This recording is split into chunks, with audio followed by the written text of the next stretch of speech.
에서 잘 쉬고 또 새롭게 출발할 수 있길 바랍니다. 평범하게 살기도 힘들다, 이런 제목으로 말씀을 전하겠습니다. 이번 명절에 1917년이라는 그 영화가 방영이 됐습니다. 우연히 그 영화를 보게 됐는데 내용은 공격 중지 명령을 내리는 사령관의 밀지를 2명의 영국군 병사가 들고 독일군 적진을 뚫고 데본셔 연대 맥킨지 중령을 향해 나아가는 그런 내용입니다. 이 영화는 전쟁의 참상을 아주 신랄하게 보여줍니다. 롱테이크 기법으로 이 배우들의 뒤를 따라가면서 사람들이 어떻게 죽어 있고 전쟁에서 일어난 어떤 비참한 상황을 아주 정확하게 신랄하게 보여주고 있습니다. 이 영화를 통해서 인간이라는 존재가 현실의 문제 속에서, 전쟁이라는 상황 속에서 얼마나 비참해질 수 있는지 그런 것들을 깨닫게 됐습니다. 특별히 인상적인 장면은 길에서 한 대위를 이들이 만납니다. 그런데 그 대위가 그들의 그 전하는 밀지 내용을 듣더니 이렇게 얘기합니다. 명령서를 전달할 때는 결코 독대하지 말고 여러 사람이 있는 가운데서 밀지를 전달하라는 겁니다. 그래서 의아해가지고 물어봅니다. 이렇게 중요한 얘기를 왜 상관에게 1대1로 보고하지 말아야 됩니까? 이렇게 물었을 때 대회가 이렇게 말합니다. 어떤 사람은 전쟁을 하고 싶기도 하거든. 이렇게 얘기해요. 무슨 말이에요? 공격을 중단하는 것이 사령관의 뜻이지만 전쟁을 해서 전쟁을 이기고 싶은 사람에게는 그 명령을 거부하고 싶은 충동이 생긴다는 거죠. 여러분, 사람은요, 전쟁 같은 이 끔찍한 상황 속에 살면요, 자기 중심성이 더 강화되게 되어 있습니다. 평범하게 살고 싶었던 사람이 평범이란 삶 자체를 이루지 못하게 될 때는요, 내 방법이라도 마련해서 어떻게 해서든지 악착같이 살아서 평범이라는 삶 그 수준에 이르고 싶은 그런 충동들, 그런 욕망들이 생긴다는 것입니다. 여러분, 신앙생활도 언제 왜곡됩니까? 평범이라는 삶이 내 삶에 이루어지지 않을 때 적어도 평범이라는 삶에 이르기 위해서 악착같이 살다가 나도 모르게 왜곡되는 그런 신앙생활을 하지 않습니까? 예전에 제가 알던 어떤 집사님이 사업이 전쟁 같다는 얘기를 했어요. 제가 얼마나 힘들면 그런 얘기할까 마음에 정말 치근한 마음이 생겼는데, 제가 인생을 살아보니까 사업뿐만 아니라 모든 게 다 전쟁 같습니다. 가정도 그렇고 직장생활도 그렇고 모든 게 전쟁 같아요. 사람들이 살면서 이 삶 속에서 정말 평범하게 사는 것 자체가 어떻게 보면 사치와 같다고 생각될 만큼 삶을 살아가는 것이 쉽지 않을 때가 많다는 것입니다. 오늘 본문은 어떻게 보면 이렇게 평범한 인생으로 출발해서 평범하게 끝낼 수 있는 한 사람 얘기입니다. 그런데 그 사람에게는 결혼부터 어그러지기 시작합니다. 그리고 결혼했는데 아이가 벌써 생겨버렸습니다. 전혀 자기랑 어떤 관계가 없는 그런 아이가 생겼는데 그 아기를 자신의 아이로 관리하고 아주 소중하게 키워야 되는 막중한 사명이 하나님으로부터 부여됩니다. 어떻게 보면 자기도 모르게 평범하지 않은 인생으로 몰려버린 사람, 그 사람이 오늘 본문의 요셉 이야기인 것입니다. 더구나 어떻습니까? 그와 대척점에 서 있는 게 헤롯 왕 아니에요? 오늘 본문 13절 보면 이렇게 나와 있습니다. 그들이 떠난 후에 주의 사자가 요셉에게 현몽하여 이르되 헤롯이 아기를 찾아 죽이려 하니 일어나 아기와 그의 어머니를 데리고 애굽으로 피하여 내가 내게 이르기까지 거기 있으라 하시니. 여러분, 요셉은 이제 뭘 해야 되냐면 이 아기를 데리고 도망가야 되는 일이에요. 아기와 그 어머니를 지키기 위해서 인생을 굴곡지게 살 수밖에 없는 그런 환경에 처하게 된 것입니다. 여러분, 헤롯이 누굽니까? 헤롯은요, 거의 정신 이상자와 같은 사람이었어요. 자기와 같이 필적할 만한 인기가 있으면요, 누구도 모르게 암살해버리고요.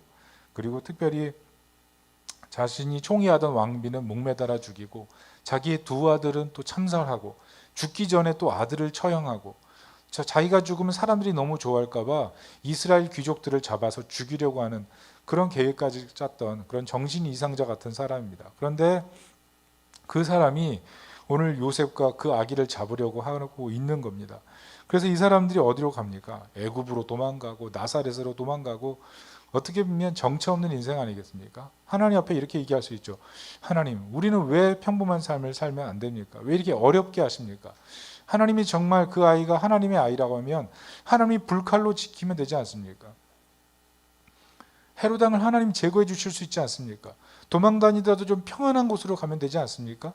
여러 가지 얘기할 수 있어요. 왜 하필 저입니까?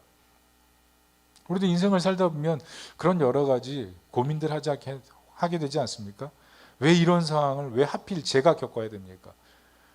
왜 하나님 계시면 이런 상황에 기적을 안 일으키려 주십니까? 이런 여러 가지 얘기를 할 수가 있다는 거예요. 어떻게 보면 평범한 인생을 살아가길 원하는 우리 마음 속에 나도 모르게 내 마음대로 살고 싶은 마음이 생긴다는 거죠. 그런데 오늘 본문 요셉은 어떻습니까? 요셉은 사령관의 명령서를 들고 끝까지 임무를 완수하는 군인처럼 하나님을 신뢰하고 애굽으로 가라고 하면 애굽으로 가고 나사렛으로 들어가라 그러면 나사렛으로 들어가서 하나님의 뜻을 이루는 그런 삶을 살아가고 있다는 것입니다. 무엇을 말합니까? 자기 중심성이 튀어나올 수밖에 없는 그런 상황 속에서도 하나님을 신뢰하고 있다는 겁니다. 하나님을 신뢰하는 것. 여러분, 요즘 현대에 있어서 성인들의 그 심리적인 문제가 뭔지 아십니까? 이 자기 중심성이 더 강화되는 거예요. 그래서 그 문제가 뭘로 나타나느냐 하면 커뮤니케이션에서 문제가 생긴다는 겁니다. 여러분, 특별히 부부간에 어떻습니까? 이런 말 자기 잘 하지 않아요? 이것도 몰라? 그건 상식이야. 쟤는 못할 거야. 좀 내 말 좀 잘 알아들어. 이런 말 많이 하지 않습니까? 이게 다 자기 중심성에서 나온 대화법이라는 거예요. 이것도 몰라? 이건요, 자기 단위라. 내가 추우면 상대방도 춥다고 생각하는 그런 생각을 가지고 얘기하는 거예요. 그게 상식적으로 말이 돼? 이거는 너는 그런 상식도 없니? 라고 무시하는 거예요. 쟤는 못할 거야. 편견. 그런 편견으로 막 공격하는 거죠. 그리고 내 말 좀 잘 알아들어봐. 상대방을 소외시키는 말투. 이런 것들을 어떻게 보면 가정 안에서도, 부부관계 안에서도, 또 직장 안에서도 잘 쓰게 되는 말투라는 겁니다. 결국 상대방을 무시하는 거죠. 이런 자기중심성. 근데 문제는 우리가 평범한 인생을 살아가려고 하면서 생기는 이런 자기중심성이 사람과의 관계도 끊어놓고 결국 하나님과의 관계도 망가뜨린다는 것입니다. 하나님과의 관계에서도 하나님은 왜 내 입장은 이해하지 않으세요? 자기 입장만 강요하고 하나님의 입장을 듣지 않으려고 하는 그런 마음. 결국 하나님을 거부하고 멀리버린다는 것입니다. 최근에 서른의 맞춤법이라는 짧은 광고가 나오지 않았습니까? 거기 보면 주인공이 30대 청년인데 이제 결혼을 나이가 됐어요. 애인도 있어요. 어느 날 이제 애인의 어머니를 만나야 되는 때가 됐습니다. 그런데 결혼하려고 생각해 보니까 뭐 집도 없잖아요. 그래서 살 집을 보니까 터무니없이 너무 고가인 거예요. 뭐 절망감을 갖게 돼요. 결혼할 준비 이제 하려고 직장에 들어가서 열심히 일하려고 하니까 직장에 들어갔더니 상사가 너무 괴롭히네요. 그러니까 직장에서 막 스트레스 받아가지고 집에 딱 돌아왔는데 어머니가 전화 온 거예요. 어떻게 지내니? 어머니 너무 귀찮은 거예요. 어머니는 왜 사사건건 다 참견해가지고 나 이렇게 힘들게 하는 거야. 그래서 됐다고 하면서 빨리 끊었어요. 어머니가 생활비 부족할까봐 좀 넣었어. 그래가지고 이제 딱 통장을 돌려보니까 벌써 어머니가 넣은 돈 때문에 자기 마이너스 된 것이 다 나가고 이제 한 3만 원 정도밖에 안 남은 거예요. 그 3만 원밖에 안 남은 그 통장 잔고를 보면서 나는 어떻게 결혼하고 나는 어떻게 집을 살고 나는 어떻게 아내를 행복하게 해줬을까 이런 막 고민에 빠져서 울먹이는 그 30대 청년의 모습을 클로즈업 하더라고요. 그러면서 마지막 엔딩 컷이 뭐냐면 평범하게 살기도 힘들다. 여러분, 우리가 어떻게 보면 오늘날 삶이 이렇다는 거예요. 우리의 현실이 어떻게 보면 너무나 평범하게 살고 평범하게 믿음 지키고 살아가는 것 자체도 우리에겐 쉽지 않은 모습으로 우리에게 다가온다는 것입니다. 그런데 오늘 본문의 요셉은 어떻습니까? 그런 쉽지 않은 세상 속에서 전쟁의 한복판 속에서 하나님의 존재를 믿고 하나님의 신실하심을 따라서 정확히 인도함을 받고 안식에 이르는 모습을 보여주고 있다는 것입니다. 어떻게 이런 일이 생깁니까? 두 가지로 살펴보겠습니다. 첫 번째는 하나님 말씀을 알아가며 순종할 때 믿음이 더 견고해진다는 것입니다. 우리 자기중심성의 문제가 뭡니까? 결국 내 입장을 생각하는 거 아닙니까? 내 입장을 생각하다 보니까 결국 하나님을 의심하게 되는 거예요. 나도 모르게. 하나님 하셔야 될 일이 아닙니까? 하나님 기적이라도 보여야 되지 않습니까? 하나님 나에게 좀 이런 환경 바꿔줘야 되지 않습니까? 내 입장에서 문제를 보기 때문에 결국은 자기중심성이 강화되고 곳곳마다 문제가 생긴다는 거예요. 제가 예전에 했던 얘기도 같은데 50년간 결혼 생활을 했던 어떤 부부가 금혼식을 했대잖아요. 부인이 그날 남편이 얼마나 자신을 사랑하는지 알고 싶었대요. 그래서 물어봤답니다. 당신 나를 어떻게 생각해? 그랬더니 남편이 뭐 A, B, C, D, E, F 그렇게 얘기하면서 and I, J, K 이렇게 얘기했대요. I, J, K. 그게 무슨 말이에요? 그랬더니 막 미사여구를 늘어놓더라는 거죠. 뭐 adorable, 당신은 정말 사랑스러워, beautiful, 뭐 아름다워, 뭐 charming, 매력적이야, delightful, 애교가 있어, 뭐 elegance, 뭐 우아해, fashionable, 멋있어, 뭐 gorgeous, 대단해, happy, 당신이랑 있으면 행복해. 그랬더니 금혼식에서 이 부인의 마음이 막 하늘을 날아갈 것 같은 거예요. 남편이 이렇게 칭찬해 주니까. 그런데 IJK가 궁금한 거예요. 왜 IJK는 얘기해 주지 않아? 그랬더니 남편이 그렇게 얘기했대요. I'm just kidding. 농담이었어, 농담. 그랬더니 어떻게 됐을까요? 부인이 그 말 다 듣고 마지막에 IJK 해석을 듣는 순간 막 화가 나는 거예요. 그래서 나도 당신한테 할 말 있어. 그러면서 그게 뭐야? 그랬더니 가나다라마바 이렇게 얘기했대요. 그 뜻이 뭐야? 그랬더니 이렇게 해석을 해줬대요. 가엾은 남편 돌았네. 너무 좀 거칠죠? 죄송합니다. 라면이라도 얻어 먹으려면 말 조심해요. 바보 같으니라고 이렇게 얘기했다는 거예요. 죄송합니다. 주일날 좀 과격한 농담이 좀 됐네요. 여러분 이 가정이라는 게 어때요? 부부가 살면 행복해야 되잖아요. 그런데 라면이라도 얻어 먹으려면 말 잘하라는 거. 어떻게 보면 이 가정생활이 현실 아닙니까? 왜 이런 얘기를 제가 하냐면 정말 우리가 살아가면 살아갈수록 자기 입장이 너무 강해지는 것 같아요. 자기 중심성이 너무 강해지는 거예요. 명절 한날 한 자리에 모였지만 가족끼리도 평안하지 않고 갈등이 생기는 모습들, 그게 바로 인생의 굴락의 모습입니다. 그런데 이런 자기 중심성이 언제 해체되고 언제 깨지느냐 하면 하나님 말씀을 귀 기울여 듣고 그 말씀을 통해서 인생을 살아가라고 할 때예요. 윌리엄 바클레이가 그런 얘기를 했어요. 그리스도인이라는 것은 지성으로 사는 것이 아니라 계시로 사는 것이다. 하나님 말씀으로 살아야 된다는 겁니다. 그런데 지성으로 살다 보면 나도 모르게 자기중심성에 사로잡혀서 내 입장만 대변하게 되고 상대방의 입장은 생각하지 않는다는 거죠. 그런데 우리 그리스도인이 언제 가정을 화목하게 만들고 공동체를 변화시키냐 하면 하나님 말씀 계시, 하나님이 내게 하시는 말씀을 들으려고 하고 그 말씀을 순종하려고 하고 그 말씀을 이해하려고 하다 보면 나도 모르게 성품이 바뀌고 생각이 바뀌고 나의 자기중심성이 해체되는 그런 결과가 나온다는 겁니다. 그래서 하나님 말씀을 가까이 하라는 거죠. 오늘 특별히 요셉의 지혜가 뭡니까? 하나님 말씀대로 움직이잖아요. 애굽으로 가라 그러면 애굽으로 가고, 뭐 갈릴리로 가라 그러면 갈릴리로 가고, 나사렛으로 가라 그러면 나사렛으로 가고, 하나님 말씀대로 움직이는 그 인생 아닙니까? 그러니까 결국 모든 것이 하나님 말씀대로 이루어지잖아요. 오늘 말씀 보세요. 15절 보니까 주께서 선지자를 통하여 말씀하신 바 애굽으로부터 내 아들을 불렀다 함을 이루려 하심이라. 이게 호세아 2장 15절 말씀을 이루는 사건입니다. 그리고 17절 18절에 보면 이에 선지자 예레미야를 통하여 말씀하신 바 라마에서 슬퍼하며 크게 통곡하는 소리가 들리니 라헬이 그 자식을 위하여 애곡하는 것이라. 그가 자식이 없으므로 위로받기를 거절하였도다 함이 이루어졌느니라. 이게 예레미야 31장 15절 말씀입니다. 이 라마는 야곱의 부인 라헬이 죽은 곳 근처예요. 여기서 자기 부인을 잃었고 막 슬퍼했잖아요. 그런데 이곳에서 또 다른 슬픔이 있다는 걸 예언했어요, 예레미야가. 장차 바벨론 군대가 들어와서 포로로 이스라엘 백성들을 끌어가다가 이 라마 이쪽에서 많은 사람을 사륙했다는 그런 전승도 남아 있습니다. 그런데 지금 헤롯 왕이 이제는 아기를 베들레헴에 있는 아기를 다 잡아 죽이라고 했는데 이 라마가 베냐민 땅이거든요. 이 베냐민 땅에 이르기까지 아기를 잡아 죽였다라는 것입니다. 그래서 수많은 부모들의 눈물과 통곡이 생겼다는 거죠. 이 말씀이 그대로 이루어지고 있는 거예요. 요셉이 움직이는 자리마다 말씀의 성취가 있는 겁니다. 세 번째는 어떻습니까?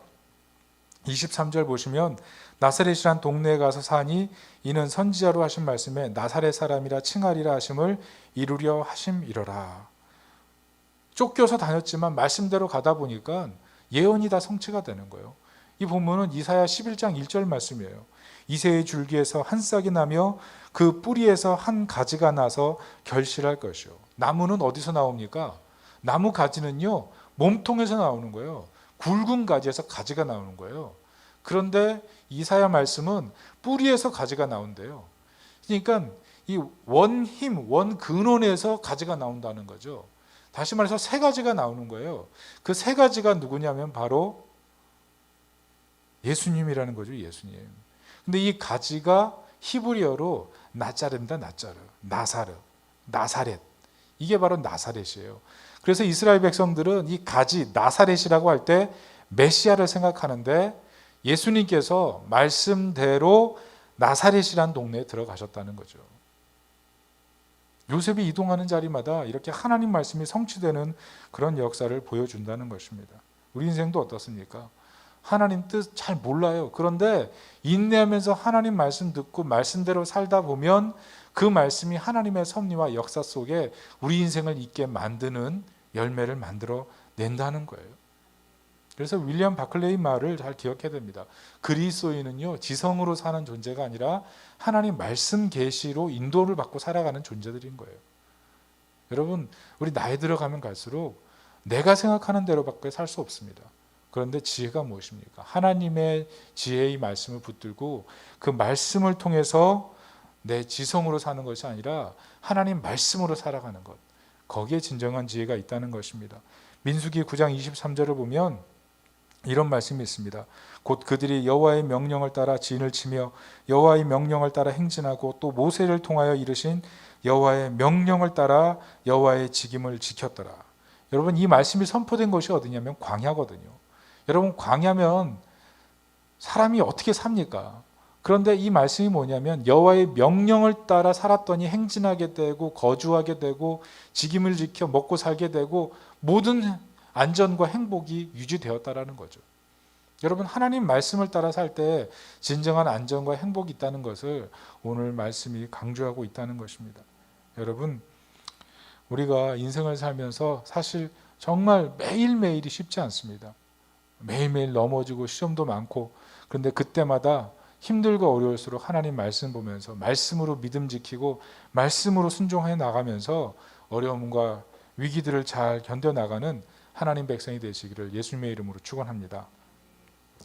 두 번째는 인생이라는 전쟁터에서 어떻게 하면 내가 원하는 방식을 깨트리고 하나님을 더 신뢰하며 살 수 있는가?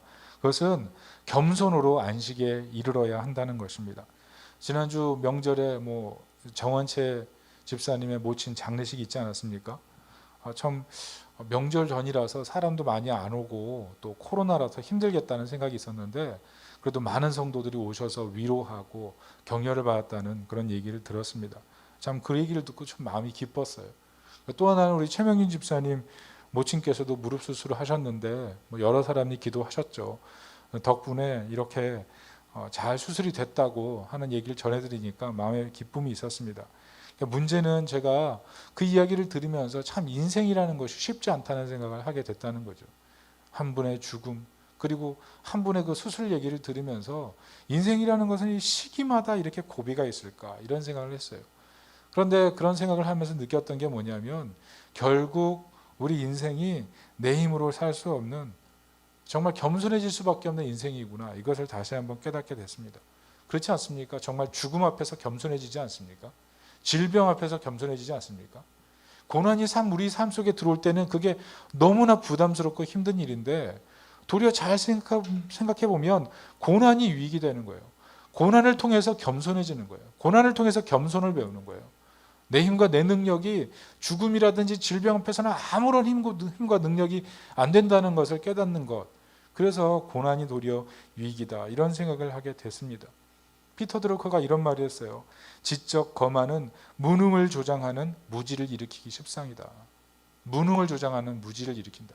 내가 알고 있다, 내가 잘한다, 이런 생각을 갖는 순간 인간은 실패한다는 거예요. 그렇지만 도리어 고난 앞에서 나는 아무 능력이 없습니다, 하나님만이 도우심입니다. 하나님만 도와주세요.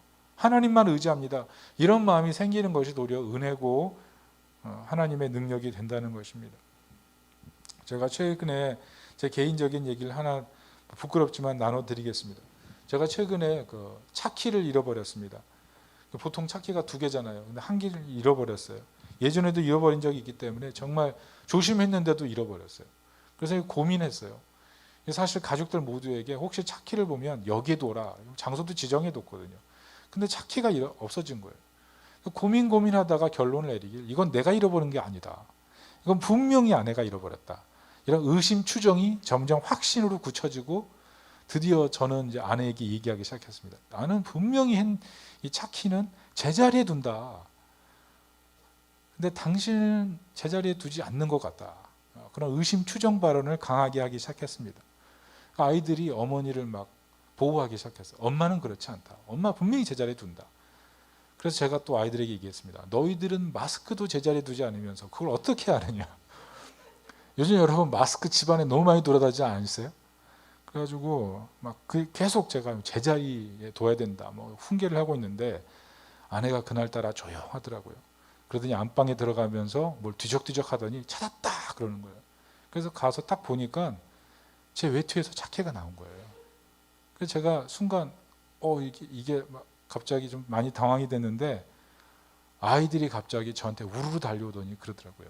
그 인디안이 그 화롯불 옆에서 막 춤추면서 돌리는 것처럼 제 주변에 애들이 막 오면서 제자리에 두세요 차키는, 제자리에 두세요 차키는. 제가 그때 제 아내의 표정을 봤는데 아내가 굉장히 행복해 하더라고요. 그런데 제가 그것을 보면서 제가 하나를 느낀 게 내가 왜 그때 이런 실수를 했을까? 내가 그때 조금만 참았더라면 내가 이렇게 망신을 당하지 않았을 텐데 이런 생각이 좀 들었어요. 여러분 우리가 언제 실수합니까? 내가 더 알고 있다고 할 때, 내가 더 확신을 가지고 있는 상태일 때 더 망신당하고 실패할 때 많지 않습니까? 잠언 말씀에도 겸손은 존귀의 길잡이라 그러잖아요. 근데 돌아보면은 이 길을 잃어버릴 때 보면 항상 교만할 때였다는 거죠. 오늘 요셉을 보면서 깨닫는 게 뭐냐면 하나님이 길잡이인 인생이에요. 하나님이 요셉이 마음을 비우고 하나님의 뜻을 따라가니까 하나님이 꿈을 통해서 길을 인도하시고 천사를 보내서 길을 인도하셔서 애굽으로 나사렛으로 하나님의 뜻을 말씀을 이루어가면서 하나씩 길잡이가 되어서 인도하시잖아요. 여러분 이런 인생이면 얼마나 행복하겠습니까? 이런 인생이면 얼마나 편안하겠습니까? 돌아보십시오. 우리 인생에 하나님이 길잡이십니까? 아니면 내가 길잡이하고 있습니까? 우리 인생이 언제 불행하고 언제 불편해집니까? 항상 자기중심성, 내 생각 내 뜻이 강해서 내가 길잡이 하다 보면 나중에 생기는 것은 다 망신이에요. 망신, 창피, 부끄러움. 요즘 애들이 저만 보면 뭐 얘기 잔소리 하려고 그러면 차키. 그래서 제가 뭐 할 말이 없어요. 뭐 집안 얘기해서 죄송합니다만 여러분 우리 인생이 그렇지 않습니까? 내 중심성이 강화되는 순간에 망신당하는 일이 더 많더라고요. 망신뿐만이 아니죠. 하나님이 내 인생의 길잡이가 되셔서 한 걸음 한 걸음 인도해 가시는 그 축복의 과정을 다 잃어버린 채 살아가면서 그냥 신앙생활을 무미건조하게 하게 되는 거죠. 그게 얼마나 척박합니까? 여러분 하나님이 길잡이가 되시는 그런 인생 살고 계십니까? 아니면 내가 길잡이 하려고 힘쓰고 애쓰고 고생하고 그런 인생을 살고 있습니까? 돌아보면 우리는요 평범한 인생 그 이상을 살기 위해서 노력하다 보면 나도 모르게 내가 길잡이가 돼서 내가 모든 걸 다 하려고 그러더라고요. 그런데 오늘 본문이 우리에게 주는 도전은 하나님이 우리 인생의 길잡이가 되도록 마음을 낮추라는 그런 도전을 주고 있는 것입니다. 오늘 예수님께서도 어떻게 하십니까? 아기로 오셨잖아. 아기로 오셔서 그 예수님께서 이 하나님이신 예수님께서 아기로 오셔서 철저하게 하나님을 순응하시고 아버지 요셉에게 모든 것을 맡기시고 그냥 잠잠히 고요히 따라가시잖아요. 아기 예수님이 할 수 있는 게 아무것도 없었어요. 예수님은 이렇게 처음부터 마지막까지 철저하게 하나님을 의뢰하시고 순종하셔서 결국 이 구원을 완성해 가시는 거예요. 아기로 오신 예수님이 구원을 완성하신다고요. 여러분 인생에서 우리가 언제 실수합니까? 내가 길잡이가 되고 내가 성인처럼 내가 모든 것을 판단하려고 할 때, 물론 상식과 여러 가지 선택의 결정에서 필요한 게 많죠. 상식으로 내려야 될 결정도 많고. 그러나 예수님께서 오늘 보이신 이 겸손을 보면서, 요셉의 겸손을 보면서 다시 한번 낮춰서 하나님을 내 인생의 길잡이로 모시는 그런 하나님 백성이 되시기를 예수님의 이름으로 축원합니다. 문제는 우리 인생의 전쟁터에서 이런 요셉의 삶을 선택할 때도 보면 더 큰 고난이 오고 더 큰 어려움이 오면 나도 모르게 씨름하고 근심하면서 기도도 못하고 말씀도 안 보고 그냥 머리로 그냥 고민만 하고 있는 내 자신을 발견할 때도 많다는 거예요. 인간의 문제가 뭐냐면 하나님을 의지하면서도 늘 다른 곳을 봐요. 나도 모르게 자기중심성이 강화돼요. 사람 판단하게 되고 환경 판단하게 되고. 창세기 6장 5절부터 6절은 이 사람의 모습을 아주 정확하게 잘 표현하고 있습니다. 같이 한번 읽어보겠습니다. 시작. 여호와께서 사람의 죄악이 세상에 가득함과 그의 마음으로 생각하는 모든 계획이 악할 보시고 땅 위에 사람 지으셨음을 한탄하사 마음에 근심하시고. 그래요. 사람의 문제가 뭐냐면 자기중심성이 너무 강해서 어느 순간 교만의 자리로 이동해 버린다는 거예요. 교만의 자리. 조금만 어려움 오면, 조금만 시험 오면 나도 모르게 하나님이 내 인생의 길잡이로 삼지 않고 내가 먼저 가버리려고 하는 그런 마음. 결과는 뭡니까? 하나님 없음이에요. 하나님 없음. 하나님 없음. 오늘 본문의 19절에 보면 이 하나님 없음의 최후를 보여줍니다. 무엇이라고 써 있습니까? 같이 읽습니다. 시작. 헤롯이 죽은 후에 주의 사자가 애굽에서 요셉에게 현몽하여 이르되. 무슨 말이에요? 하나님 알았던 사람이잖아요. 메시아의 존재 알았던 사람이잖아요. 율법도 알았던 사람이에요. 왕이었어요. 그런데 결국 하나님 없음으로 끝나는 인생. 그게 바로 헤롯의 모습이고 우리도 마찬가지예요.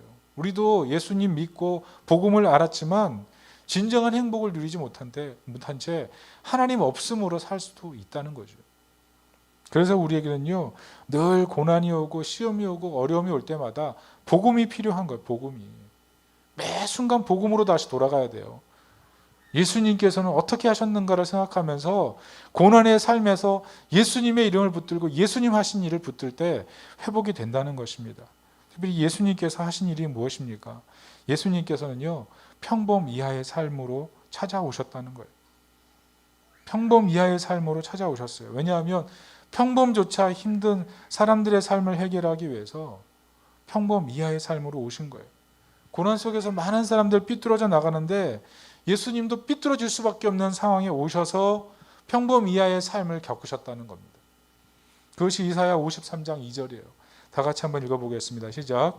그는 주 앞에서 자라나기를 연한 순 같고 마른 땅에서 나온 뿌리 같아서 모양도 없고 풍채도 없은즉 우리가 보기에 흠모할 만한 아름다운 것이 없도다. 예수님께서 세상에 가장 연약한 모습으로 오셨다는 겁니다. 약하고 투박하고 흠모할 것이 없는 그 왜소한 분으로 오셨다는 거예요. 왜? 왜소하고 투박하고 흠 많은 그런 인생의 모습을 껴안기 위해서 예수님 그런 모습으로 오셨다는 거예요. 예수님 진정한 주인공이셨지만 엑스트라만큼도 못한 대우를 받으셨잖아요. 그래서 주인공도 되지 못하고 엑스트라로 인생을 마치는 사람들의 위로자가 되기 위해서 이 땅에 오셨다는 거예요. 하나님의 아들이지만 아들이라고 생각하지 못할 분으로 지내셔서 아들이지만 이 땅에 아들의 대접을 받지 못하는 사람들의 마음을 위로하셨다는 겁니다. 사랑받는 존재로 살아야 되지만 어린 나이에 아버지 상실하고 가난을 대물림하고 그래서 어린 나이에 가장이 돼서 집안을 이끌어가야 되는 그런 고통의 삶을 살았던 삶을 품기 위해서 예수님이 그렇게 오셨다는 거예요.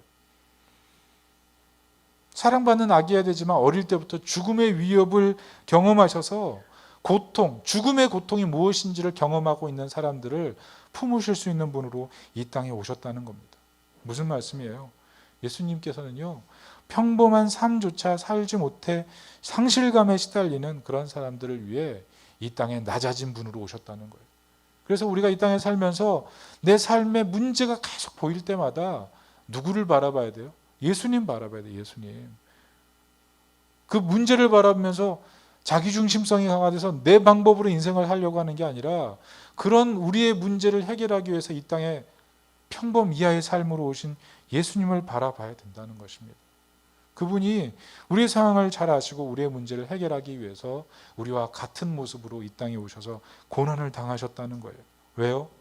예수님께서 오셔서 우리에게 자녀의 축복은 주시고 우리가 겪는 고통의 문제는 예수님 껴안으시고 십자가에서 해결하시기 위해서 이 땅에 오셨다는 것입니다. 여러분, 특별히 복음이 무엇입니까? 예수님께서 십자가에서 해결하실 뿐만 아니라 인간인 우리의 몸에 들어오셔서 우리로 하여금 하나님의 자녀로 살 수 있도록 끊임없이 일하시는 그 예수님이시라는 거예요. 우리 안에 성령님으로 오셔서 이 성령님께서 우리 안에 오셔서 우리로 하여금 하나님의 자녀로 살 수 있도록 어떤 어려움 속에서도 이겨나가는 그런 역전의 삶을 만들고 계시다는 겁니다.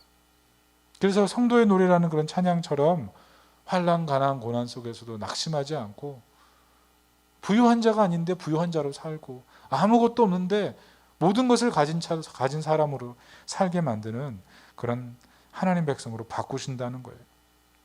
여러분, 우리가 살면서 슬픔이 많고 어려움이 많고 공고함이 많고 그렇지 않습니까? 그러나 그때마다 예수님 바라보십시오. 예수님께서 겸손을 통해서 우리의 구원을 이루시고 우리의 앞으로의 문제도 해결해 가시는 주님이라는 겁니다. 예수님의 겸손을 통해 우리가 구원받은 것처럼 우리도 예수님의 그 겸손을 배워서 남은 인생 어려움과 공고가 있을 때마다 예수님의 그 겸손을 힘입어서 인생의 문제를 해결하는 하나님 백성이 되시기를 예수님의 이름으로 축원합니다. 아멘. 우리 다 같이 이 시간